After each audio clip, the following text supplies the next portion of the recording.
Welcome back, everyone. LanceScurv here on the wake up. For some reason, I was up most of the night and I had so many thoughts hitting me. As usual, there's a lot of things that I want to talk about that I see out in the world. And one of the things that I want to speak on is nothing that new that we haven't discussed in this world, and especially in our community. And so this is why I titled this, Are Pro-Black Social Media Gurus Hypnotizing the Community? Why so many people fall for online Black power scammers? I don't know what it is. I don't know whether it's a thirst for real leaders, but it seems like everybody and their mama who can get a microphone or a phone or on a computer wants to be this charismatic, revolutionary person who leads the way because they have the answers and they prop themselves up. And upon further investigation, you may not know it, but their lives are in shambles. I happened to see and observe one grow right in front of my very eyes. This brother talks about loving his sisters, but he can't keep his hands off of the Karens. And you could see the narcissistic traits. And it's just so obvious. And the funny thing about it is the secret on this particular individual has been getting out, even though he probably doesn't realize it. I can't go out like that. You know, there is a dangerous sickness spreading through the Black community for sure. And too many people are afraid to call it out. They are. They see it in their face and right in front of their eyes, and they're afraid to call it out. But we're living in a time where smooth talkers, fake activists, hustlers, scammers, and emotional manipulators have learned how to turn Black pain into business. And that's what it is. Our pain is very lucrative to some. They know exactly what to say, exactly how to say it, and exactly who to target. And it's usually single Black women, honestly. And I'll break that down later on. They prey on the broken, the lonely, the frustrated, and the homeless. Rightly so, thank you very much. Thank you, thank you, thank you. We're going to do it more like this too. They wrap themselves in the language of Black empowerment, unity, revolution, healing, spirituality, and financial freedom. But behind closed doors, many of them are only chasing money, fame, attention, control, and tail. Tail, yes, women. They're chasing women too. That's one of the benefits of being a charismatic, fake, Black Hotep guru. Haven't you seen? Social media has become the perfect playground for these frauds. Years ago, a crooked preacher needed a church building to fool the people. Today, all a scammer needs is a phone camera, a ring light, a few emotional speeches, and a Cash App link. Ain't that something? Hit the Cash App, hit the Cash App, hit the Cash App. Who does that sound like? They know how to create emotional moments that touch wounded people deeply. They know how to speak in vague language that sounds powerful but says absolutely nothing. They know how to trigger emotions instead of teaching solutions. And sadly, too many people are so hungry for hope that they cannot recognize the manipulation taking place right in front of their very faces.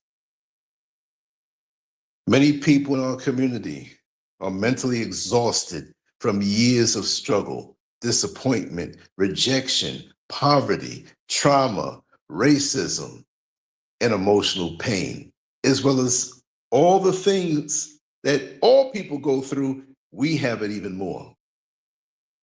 So when someone comes along speaking confidently about power, success, healing, or freedom, it feels like relief. It feels like somebody finally understands them. That emotional connection becomes dangerous because it lowers their ability to think clearly. Instead of asking questions, they surrender emotionally. Instead of examining the truth, they fall in love with the performance, because that's all it is, a performance. That is exactly how cult-like thinking begins. The scammer creates an emotional dependency. The followers begin to feel that this person is special, chosen, enlightened, or somehow different from everyone else. Soon, the followers defend this person no matter what happens. They ignore obvious lies. They overlook immoral behavior. They excuse greed. They attack anyone who questions the leader. They become emotionally trapped because admitting the truth would force them to admit they were manipulated from the very beginning. I wonder how that feels when you realize that who you revered and put on such a high pedestal was nothing but a fraud, and you followed them and defended them. Most of these guys are narcissists, and the people supporting them, the go-to term usually is flying monkeys, meaning that the flying monkeys do the bidding of the narcissist fake leader. So the more you defend them, is the more the noose tightens around your neck. It's like a knot, right? The more you try to pull yourself out of this knot, the more it tightens up on you. And even when you see the truth about this scammer and manipulator who wears their costumes and props themselves up with the regular speeches online, and the comment sections amplify it because they glorify this guy or woman. But what makes this even more painful is that many of these victims are already struggling financially. Some are living paycheck to paycheck. Some are unemployed. Some are depressed. Some are carrying emotional wounds from childhood, as most of us are, more or less, because those are the formative years. Yet they will still send money they cannot afford to lose because they believe they are investing into hope itself. The scammers understand this psychology well, very well. They know desperate people are easier to control because desperate people want miracles more than they want facts. Isn't that sad?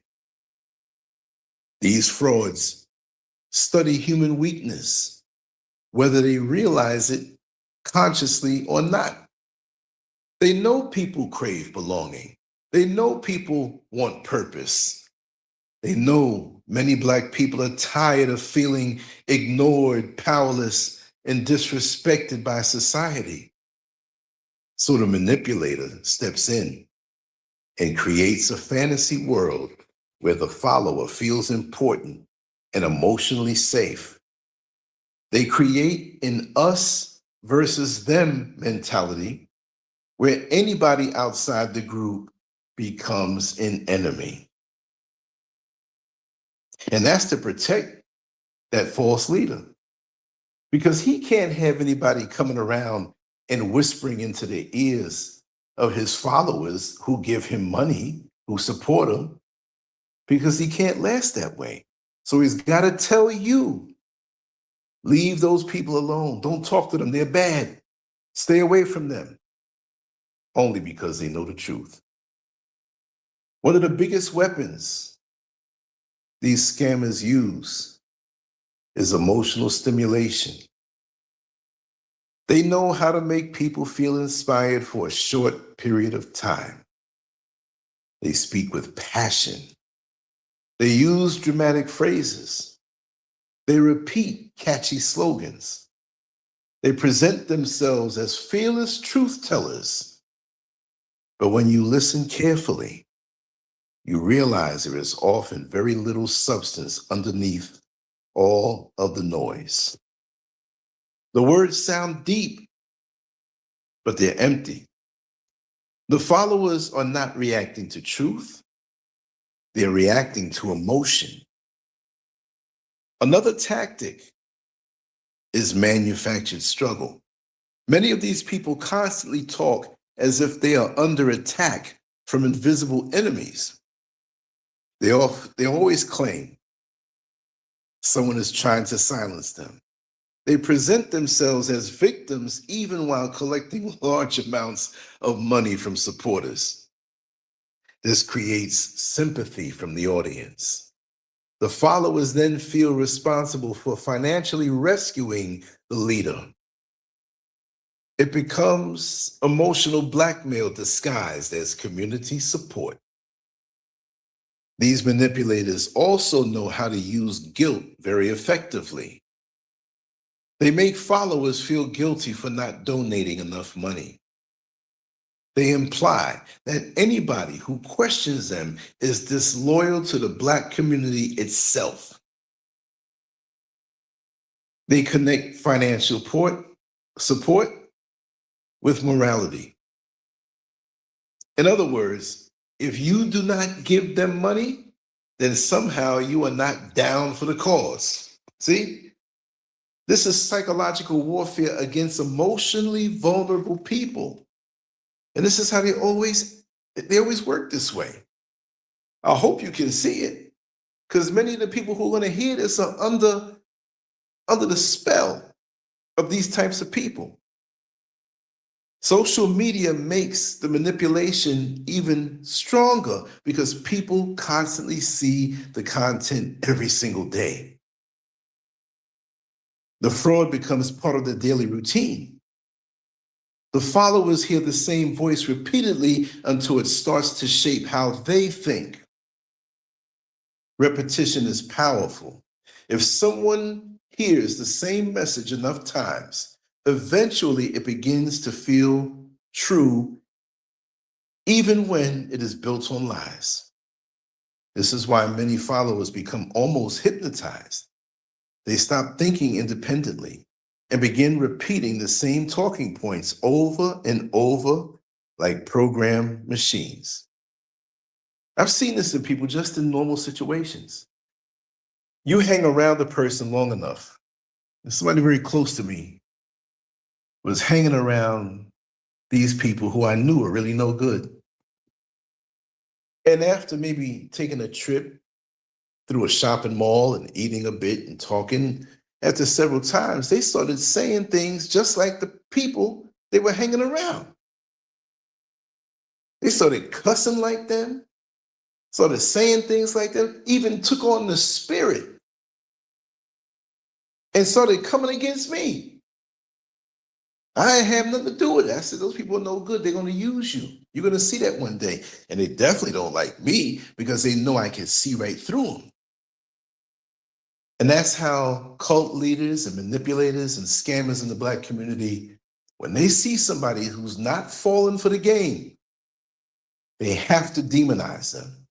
They have to isolate them and keep them away from the flying monkey followers who will blindly defend them.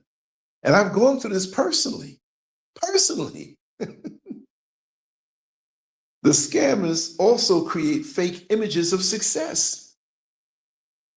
They show expensive cars, vacations, designer clothes, luxury lifestyles, and large crowds of supporters. Very impressive. This creates the illusion of power and credibility. Many people assume that because someone appears successful, they must also be honest or intelligent. But appearances can be manufactured very easily in the social media age. Some people are literally financing their fake lifestyle with the donations of poor followers who believe they are supporting a movement. That's the absolute truth.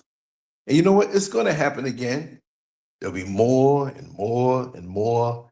And they're going to keep on blindsiding you, because of our need of looking for this person to burst through the clouds and save us. While other races of people get that, I'm not saying or putting anybody above us, but other people don't fall like us. They do, but not like us. There's also another ugly truth that must be spoken. Some people are addicted to being emotionally deceived because the fantasy feels better than reality. See, reality requires patience, discipline, sacrifice, education, accountability, and long-term work. But the scammer offers emotional shortcuts, a lot easier. The scammer offers magical thinking. The scammer tells people exactly what they want to hear instead of what they need to hear. Real empowerment is usually quiet, disciplined, and consistent. Real empowerment teaches ownership, education, financial responsibility, emotional healing, and critical thinking. Oh, you can't be a critical thinker. You'll figure this fraud out immediately. Real empowerment does not demand blind loyalty. Real empowerment does not pressure struggling people to keep giving money endlessly. Real empowerment creates independent thinkers, not emotional slaves. Many of these fake leaders can't survive around strong-minded people. They don't like them. That is why they target emotionally wounded individuals who are searching for direction. A person who asks too many questions becomes dangerous to them. A person who demands accountability becomes a threat.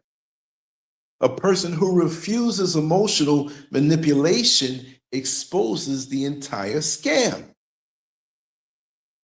You understand? But the saddest part about all of this is how normalized it has become. We have entered an era where performance is valued more than integrity. Many people no longer care whether a message is true as long as it sounds powerful. We have confused loudness with wisdom. We have confused popularity with leadership. We've confused emotional excitement with real progress. The cult mentality damages families, friendships, and communities. Followers become emotionally dependent on internet personalities they have never even met in real life. Some people will defend these scammers harder than they defend their own relatives. They become consumed by fantasy. Meanwhile, their real life continues falling apart financially, emotionally, and spiritually, because it's not based on anything except blindly following this entity and giving them your hard-earned cash that you really don't have much extra to spend. Extra? Shoot. So some folks are hardly making it, and they still find a way to scratch the bottom of their pocketbook or their wallet to give. The manipulators understand one important truth. A wounded population is easier to control. People who lack self-worth often search for saviors outside of themselves. That's why emotional healing is so important. A healed mind is much harder to manipulate. A confident person does not need constant validation from fake leaders online. A mentally strong person can separate emotional performance from genuine truth. This is why our community must relearn critical thinking. We must stop worshiping personalities and start examining actions. We must stop allowing people to hide behind emotional speeches while exploiting the suffering of the people. We must stop rewarding manipulation with money and blind loyalty. We have to. There's nothing wrong with supporting people who genuinely help the community. But true leaders do not drain struggling people financially while living like celebrities. I think we got used to that with these pimp preachers. We just traded it in for a social media scammer. True leaders are transparent. True leaders teach people how to stand on their own feet. True leaders do not create dependency, they create strength. The Black community cannot afford to keep falling for every smooth-talking hustler with a microphone and a social media account with a Cash App account also. Too many people are suffering already. Too many people are emotionally broken already. We cannot continue allowing wolves to dress themselves in the language of empowerment while feeding off the pain of vulnerable people. We must teach our children how manipulation works. If you don't catch them young, they'll be susceptible to it as they get older. We must teach people how to ask questions before opening their wallets. We must teach people that passion alone does not equal truth.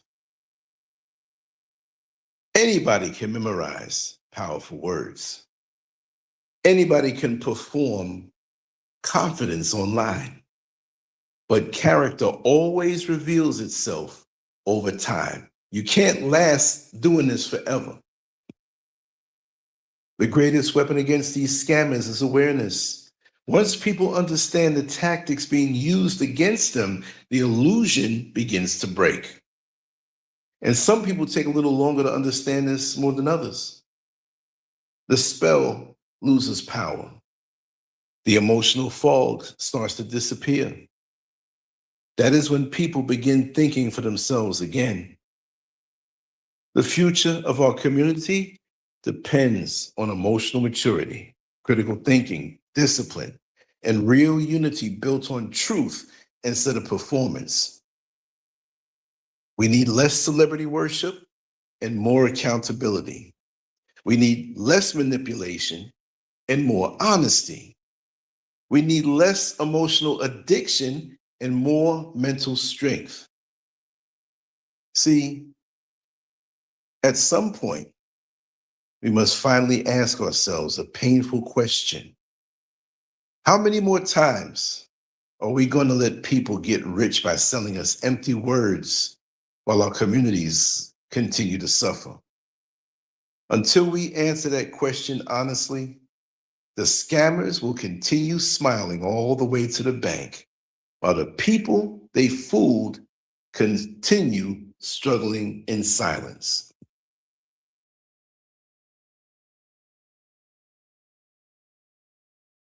But it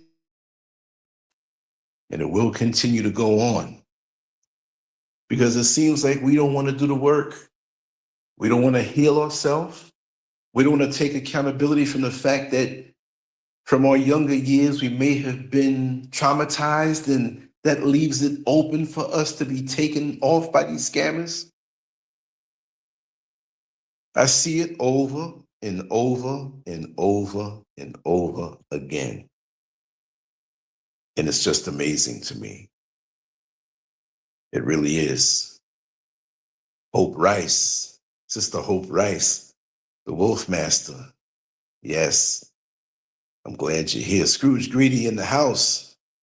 Rightly so. Yes, thank you so much. I'm surprised you all are up at this hour. It's 6:55 for me. So that means it's going on 3 o'clock on the East Coast. But yeah. And so many of these guys are good because they form themselves into the image of what they know will bedazzle you. They know the talk. They know the Black struggle.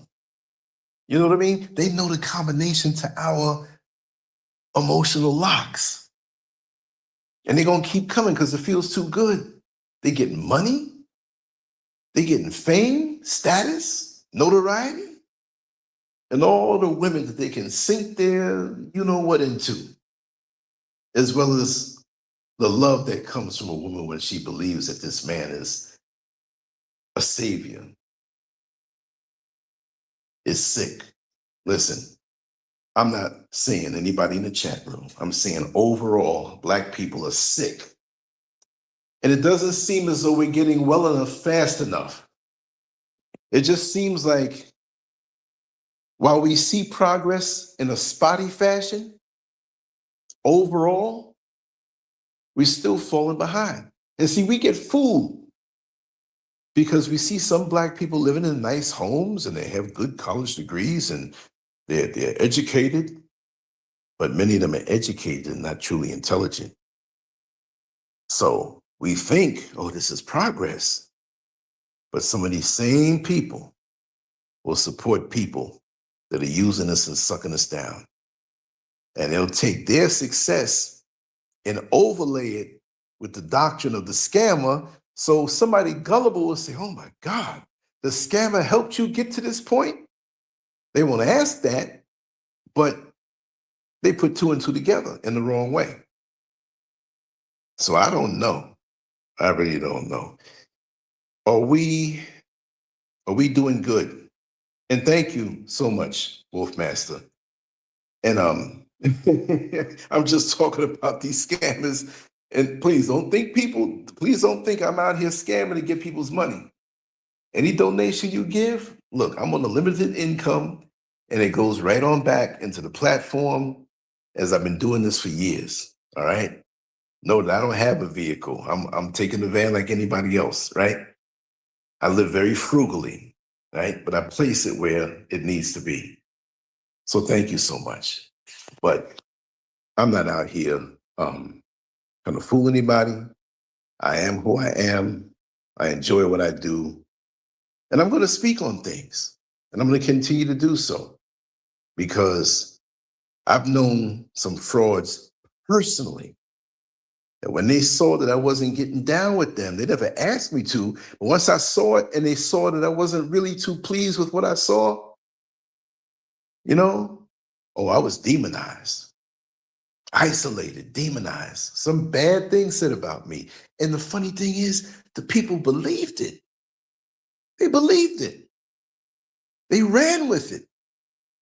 So I said, well, this too shall pass because it can't last forever. Because when that armor of the scammer begins to show cracks in that armor and they start to see certain things and they start coming around, Lance, I'm sorry, man. I'm kind of seeing what's going on, but what's cool is that you never said anything about it. I said, no, I don't have to, because after a while, it's going to reveal itself. You can't keep this up but for so long. I just wish most of us would understand the tactics utilized and be able to see it coming from a mile away. But they don't. They don't.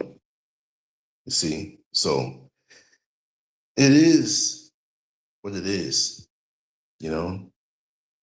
Well, time of color, yeah, many have turned skin color into religion, but there are truths that we have had to go through in history, which is so obvious. So we have to look at it both ways. The gullible people, they're hurting, they're open to be used, and the scammers are the ones that we should go after.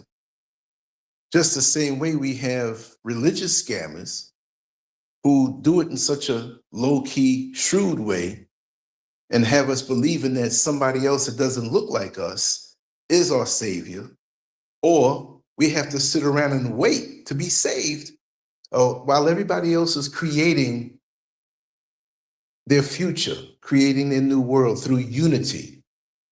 And the minute many of us speak about unity amongst us, not hating on anybody else, but unifying to build ourselves up, many will label it as hate speech. See? So when you're sincerely, I would love to see us unified, but if I say it too strong, here come the naysayers or the people who want to dilute your message. Well, we all should unify. It's for all people. Yeah, we know that for the most part, but it's like triage. When you see 3 people suffering and you're the ambulance and you showed up, I've used this example before. You come into a house and there's a wooden stake that fell from the ceiling and went through this man's leg. And he's in pain. Pull this thing out of my leg. But then you observe another man who fell and hit the ground and his skull is cracked and some of his brains are coming out. And he looks like he's going through seizures. Then you see another man with a heart attack, going through a heart attack. Who are you going to save first? But a person with their brains all over the ground, there's nothing you can do. What, are you going to pack the brains back in the skull? Doesn't work that way. Homeboy's dead already. The one having the heart attack is the one you can make a difference in because you can administer techniques to make sure that he'll be okay. The man with the stake in his leg, you can pull that out and he'll be okay. He'll be in a lot of pain. But we got to have a sense of urgency to go after what's most important in the community and see, just as much as people think it's hate talk to say we unify, who is threatened by that? Who's threatened by that? Right? Because other people are unified and doing their thing. I'm here in Africa, West Africa. I see the Chinese unified with all of their big box stores that sell just about everything. I don't see them driving around with cars with rims on it and blasting the music and trying to no, I don't see that. And these folks, they're getting some money out here. And they're just as frugal in their appearance because they're about their business. But the minute we say that we're about it, here come different factions to break that up. We try to start a business. It can be done successfully, but there's a lot of factions, especially in America, that are put there, loopholes and different, they move the goalposts and try to crush you and make it damn near impossible to succeed, especially when it's with your own. Lots of times you open up a business in the Black community as a Black man or woman or couple or family. Why doesn't it do well? Why is our minds conditioned against supporting our own? We feel like, oh, I don't need, well, you gonna give me the hookup? Well, you know I ain't got all the money.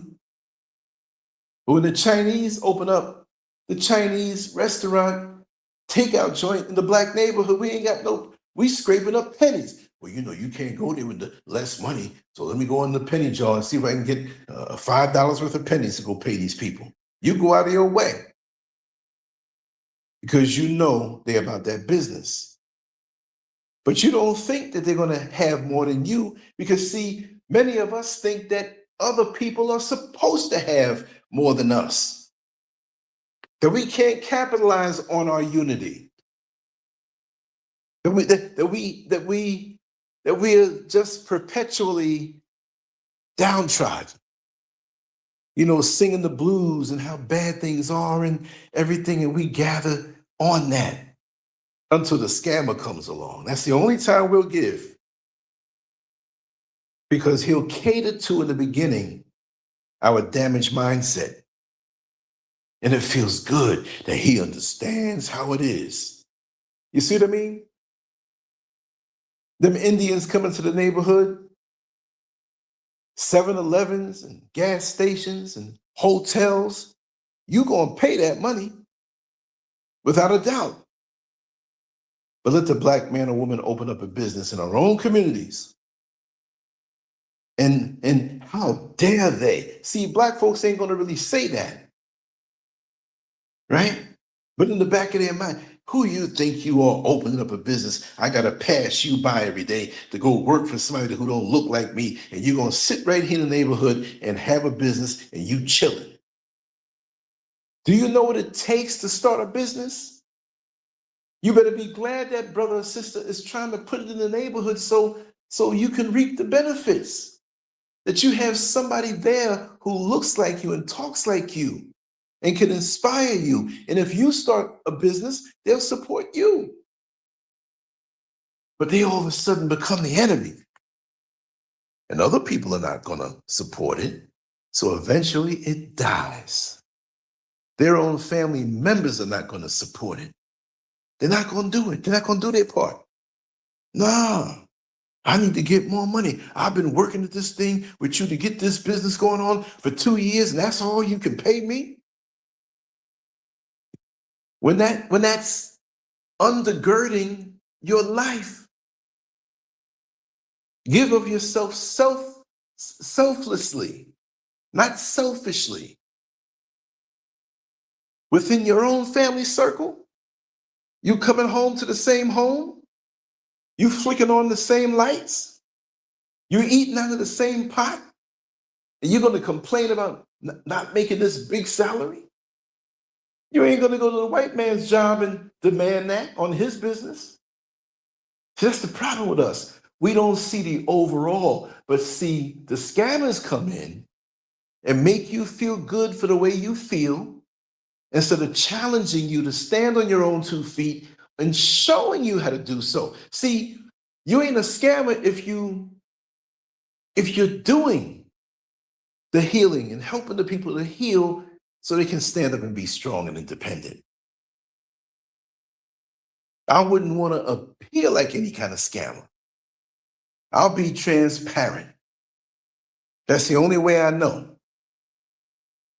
Because it's a hell of a cost when people find out about you. But like it was said, they'll repackage themselves and come on back and just take people off again or relocate. They love doing that.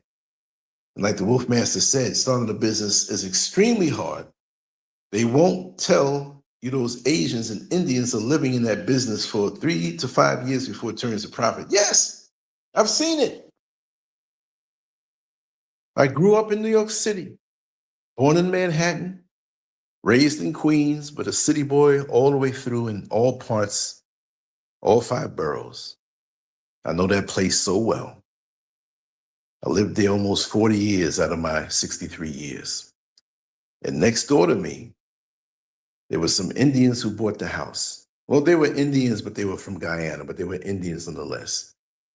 And they rented out the house, the top floor, the attic, the middle floor, right? And the bottom floor, which was the basement, which it wasn't really a floor, that's where they lived. And they had these daycare-like mattresses, little thin mattresses that's like 2 inches tall. They had about 10 of them on the floor in the basement. At first, it was concrete and these mats. They had a bathroom, and they didn't have a kitchen. It was just a table with electric cooktop and a microwave, I believe. And they had to go to the side of the house because they didn't have any plumbing run down there. They had to go to the side of the house and wash their dishes off with the hose. But guess what? After about 5 years, they had 3 houses. And they would work jobs. They got their money collectively when they came from Guyana. How do I know the inside? Because the window was right there, the basement window. And I'm younger, I'm peeking, I'm like, man, it's like a slave ship down there. But they knew what they were doing. And so now they owned all of these houses now. And the young teenagers that they were laying down on the mats too. The other folks were getting older. They took over.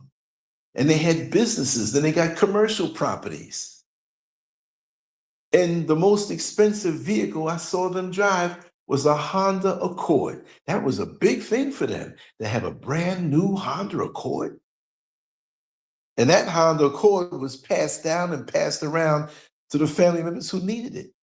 Everybody didn't even have a car. But they had, oh, I need the car to go to Long Island today. I need the car. Yeah. They didn't have any financial worries. And this is what I don't understand about families. Black families. Again, I'm not saying this is everybody, because there are many examples that I know that were successful and started out humble, or maybe got insurance money from one passing away, but that one who passed away long before said, listen, it's probably going to be me going. And I don't want you all to sit here and go buy cars and outfits and blow money partying. This is what you got to do. And it's not guaranteed that you're going to do it, but I'm going to tell you anyway. Maybe 2/3 of that family followed through and 1/3 fell off and came back apologizing. But those kind of habits that are destructive, you have to keep it away from you. But there are some successful Black families. And there are a lot of people who talk Black to get from Black, but they're not really about Black. You got to be about your community first.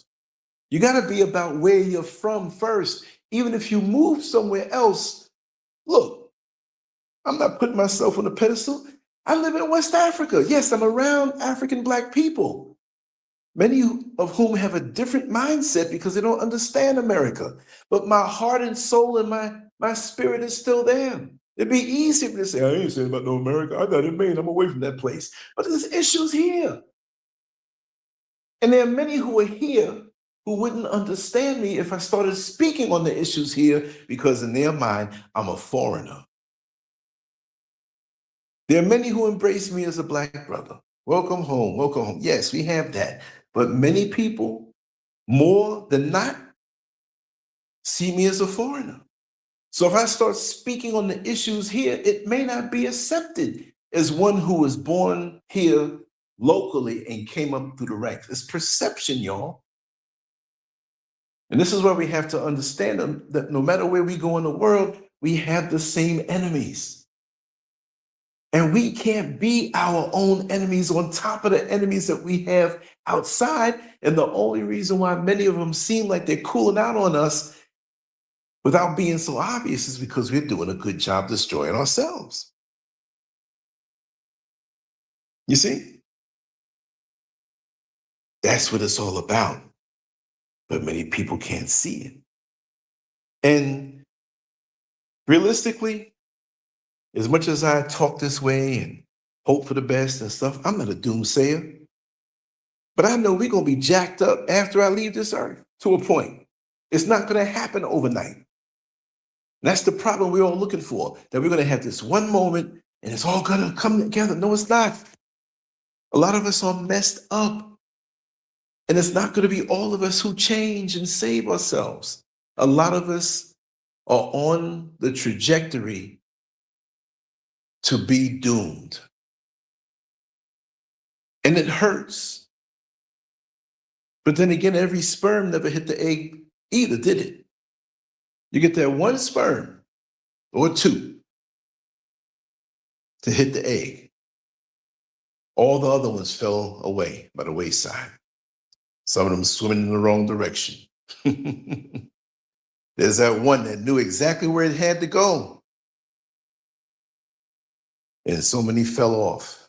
And when we look at our people, a lot of us fell off. We had problems and thought we could find the answer in the bottle, alcoholism.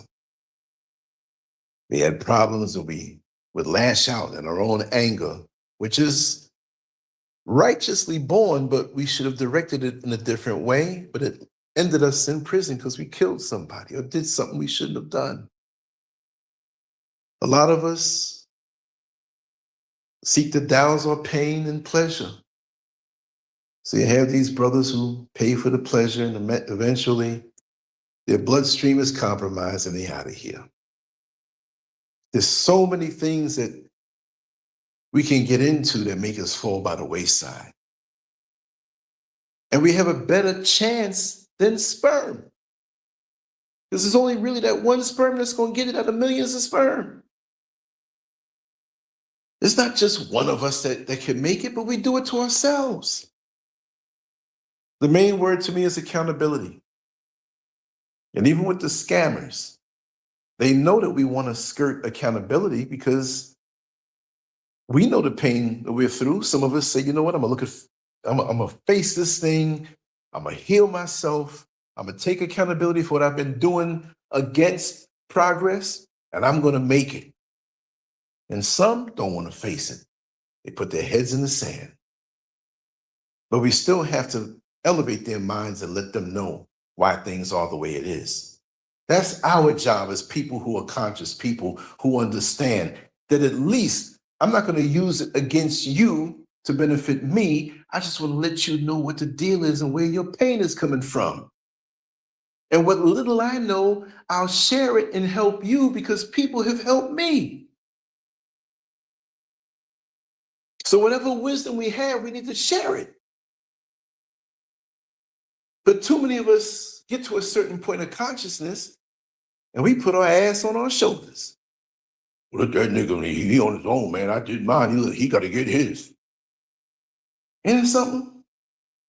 And somebody helped you, right?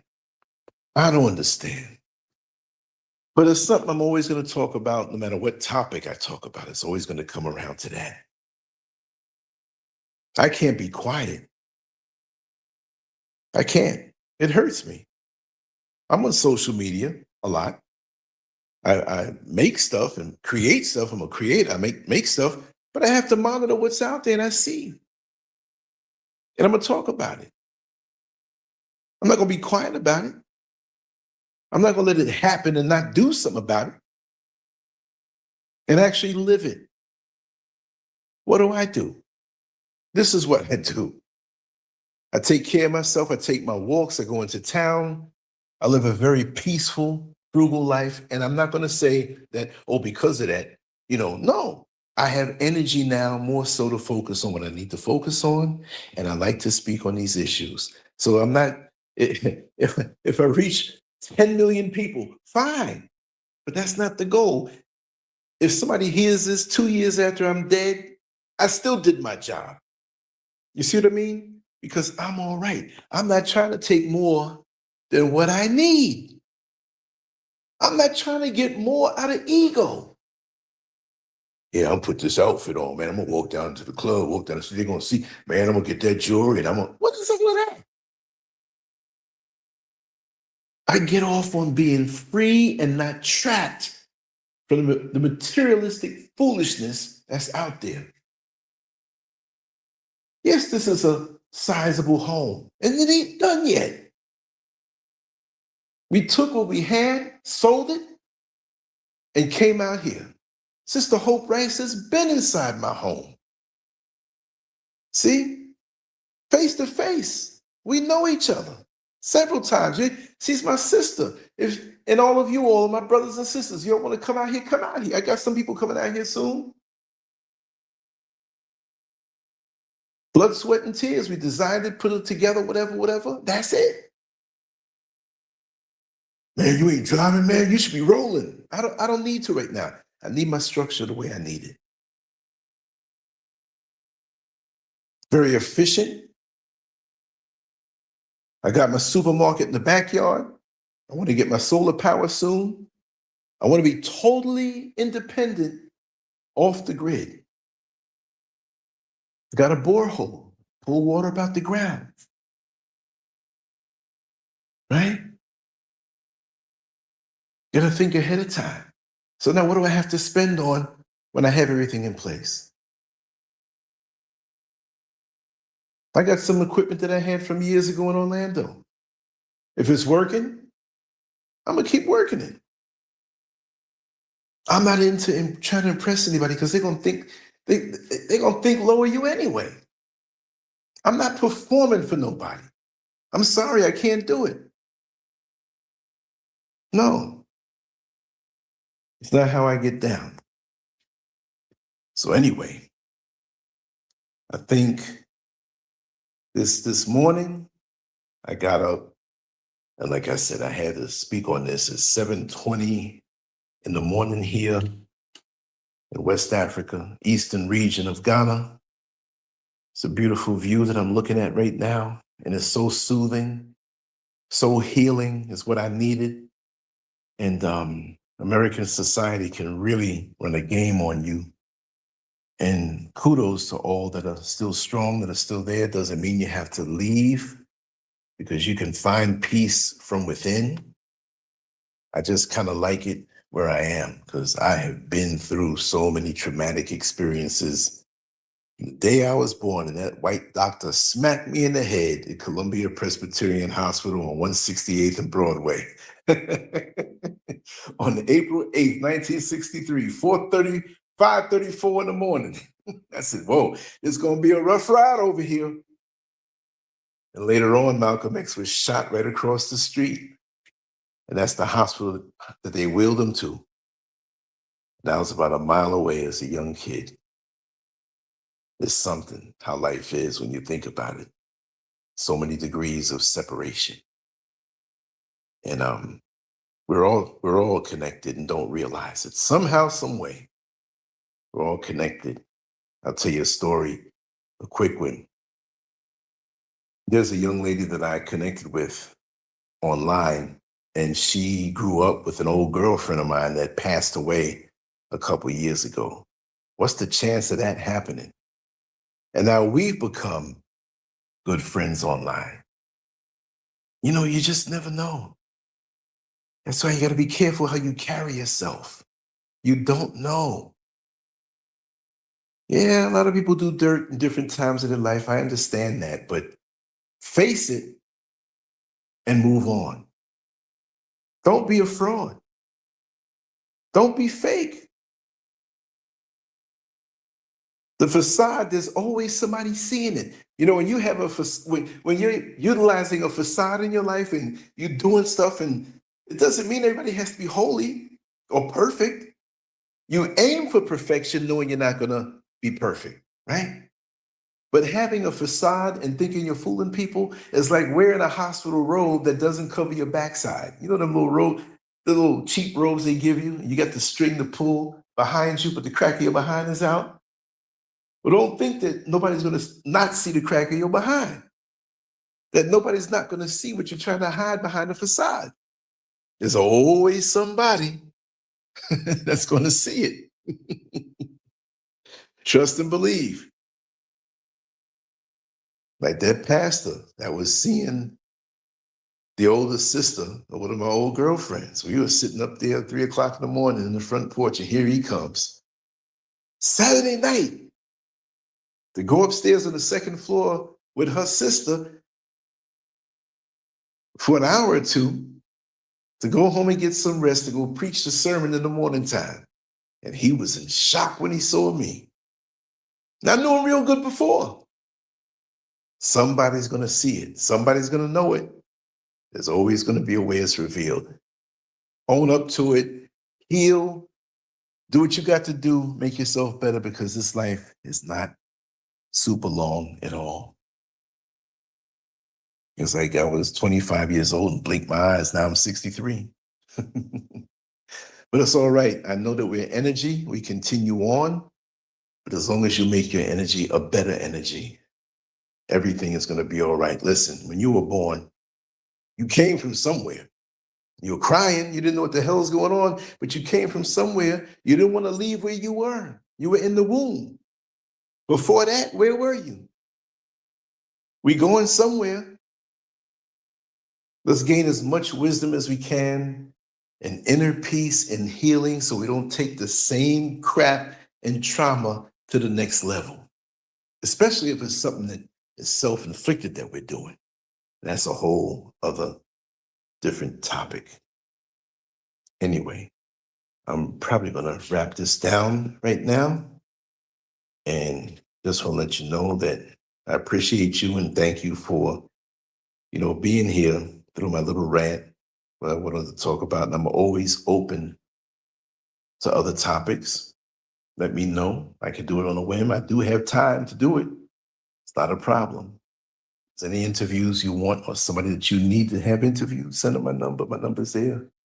My number's all over the place. There's no excuse not to reach out to me on WhatsApp. So anyway, much love to you all. Thank you so much. LanceScurv out. Peace.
you.